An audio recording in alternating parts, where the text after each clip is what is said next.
guys, I hope all of you are doing good. So I am back with the fifth video of the video series on microorganisms friend or foe, class 8 science. And in this video, we are going to deal with questions and questions and questions. So in the previous 4 videos, we have discussed about all the theory and concepts of this lesson. So this time, this video is dedicated only to questions. But trust me, please watch the entire video because as we go through these questions, you will get an idea of what kind of questions can be framed out of this lesson, and also it is going to be a very quick revision for you. So let's get started. Question number 1. Fill in the blanks. Microorganisms can be seen with the help of because microorganisms are very small, so we cannot see them with our naked eye. So if we really want to see them, we need a microscope. Microscope is used to see tiny objects. Blue-green algae fix dash directly from air to enhance fertility. So blue-green algae, what do? Blue-green algae is nothing but cyanobacteria. It is another name of cyanobacteria. So what do? They are basically bacteria and they fix nitrogen from atmosphere into the soil. So they fix nitrogen.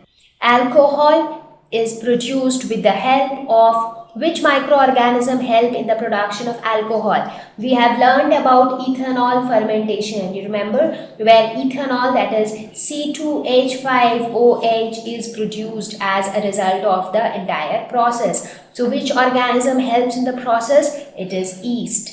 So yeast is also called as, so the particular yeast which helps in alcohol production is Saccharomyces cerevisiae, which is also called as the brewer's yeast. Cholera is caused by bacteria. And what is that specific bacteria which causes cholera? It is Vibrio cholerae. So take the correct answer.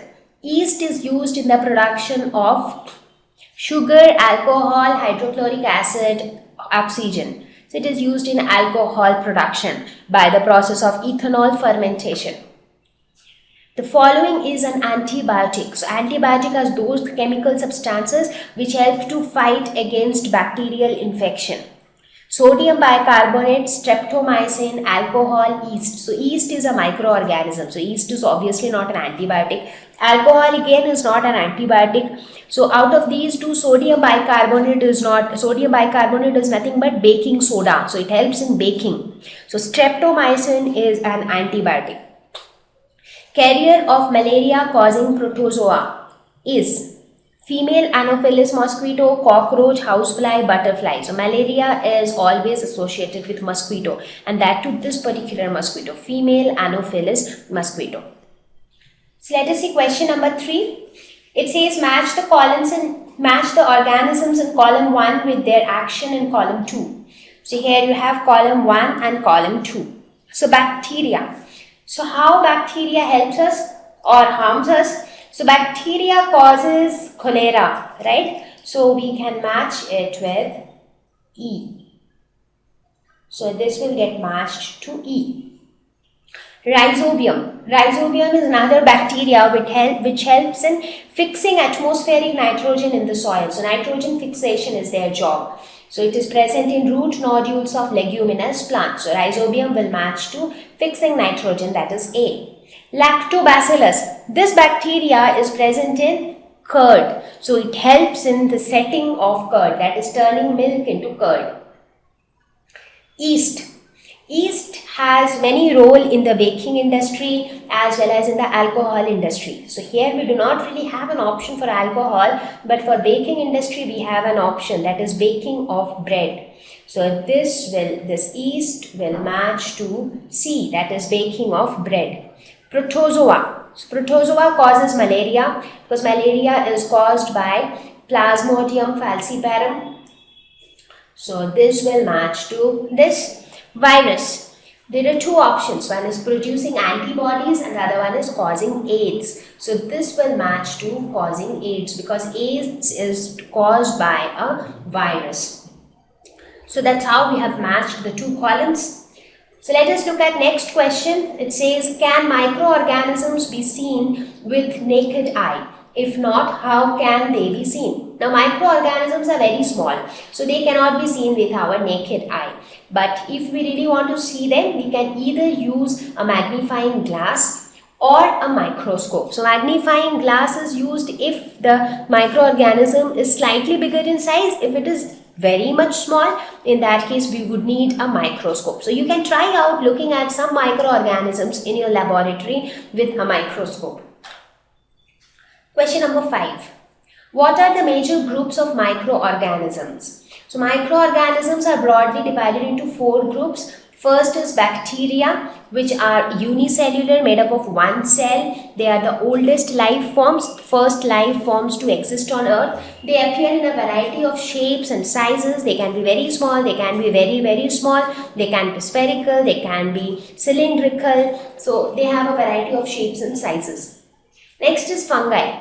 So fungi they are mostly multicellular, made up of many cells. They live in colonies. In fact, bacteria also, they live in colonies. Fungi are immobile. They do not move from one place to another. Mushroom, yeast, they are examples of fungi. They generally prefer warm and moist places to grow. That is why when you keep your bread at room temperature, so the fungi tend to grow on it. That's due to the presence of a warm temperature and moisture. Protozoa. They are mostly unicellular, however some protozoa can be multicellular as well. They also prefer moist habitats. They can live singly. So unlike bacteria and fungi, they can live as single organisms. So examples are paramecium and amoeba.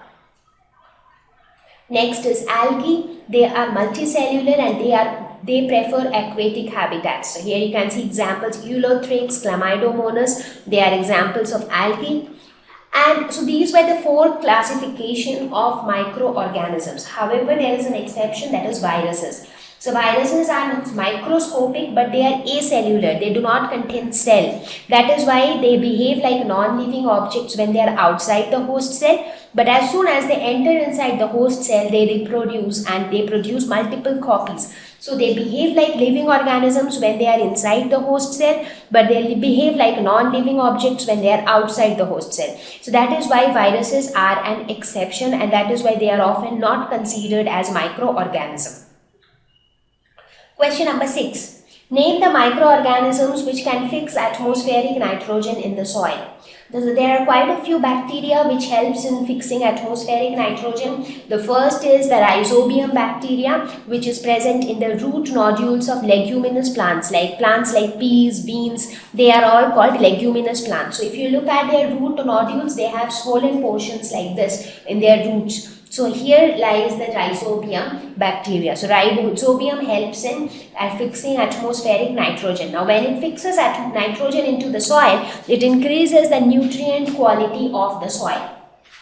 Another bacteria is the cyanobacteria, which is also called blue-green algae. For example, Anabaena, nostoc, these are examples of cyanobacteria which fixes atmospheric nitrogen into the soil. So these are some of the organisms which fix atmospheric nitrogen into the soil. Question number 7. What are antibiotics? What precautions must be taken while taking antibiotics? So as we know, anti means against, biotic is for life. So against life, that is against living organisms which cause disease. So these are against the bacteria which cause disease. So they can treat bacterial infection. Any infection caused by bacteria can be treated with antibiotics. So they are prepared from other microorganisms like bacteria and fungi. So some bacteria and fungi will help in preparing antibiotics, and these antibiotics are going to kill the pathogenic bacteria. Now some precautions which should be taken are, before that, some examples like streptomycin, erythromycin. So the precaution should be taken as per doctor's advice, because some people have this habit that if they are not feeling well or if they are having some throat pain, they feel that okay, it must be some infection in my throat, so let me take some antibiotic. But that is not a good habit, because your symptoms doesn't tell you the cause of your disease. So to know the cause, proper diagnosis need to be done, and you need to ensure that it is a bacterial infection. Only then antibiotics should be taken. correct dose should be taken. If you take it in excess or incorrect dose, it can cause problems inside your body, because what happens is when you take antibiotics, it basically prepares your body for that particular disease. Now excess dose can also kill some useful bacteria present in the body, because antibiotics are all against bacteria. So sometimes some good bacteria might get killed inside your body. Course needs to be completed. Now, for example, your doctor told you to take a particular antibiotic 2 times a day for 5 days. Now, let us say after 2 days you became fine, your fever is gone and you are feeling better.